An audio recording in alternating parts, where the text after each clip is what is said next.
ابو امامہ بن سہل بن حنیف نے کہا، میں نے معاویہ بن ابی سفیان رضی اللہ عنہ کو دیکھا، آپ ممبر پر بیٹھے، مؤذن نے اذان دی، اللہ اکبر اللہ اکبر۔ معاویہ رضی اللہ عنہ نے جواب دیا، اللہ اکبر اللہ اکبر۔ مؤذن نے کہا، اشہد ان لا الہ الا اللہ۔ معاویہ رضی اللہ عنہ نے جواب دیا، اور میں بھی توحید کی گواہی دیتا ہوں۔ مؤذن نے کہا، اشہد ان محمد رسول اللہ۔ معاویہ نے جواب دیا، اور میں بھی محمد صلی اللہ علیہ وسلم کی رسالت کی گواہی دیتا ہوں۔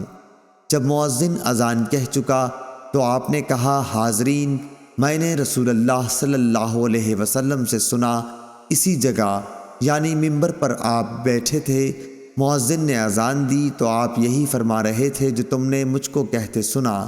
صحیح بخاری حدیث نمبر 914۔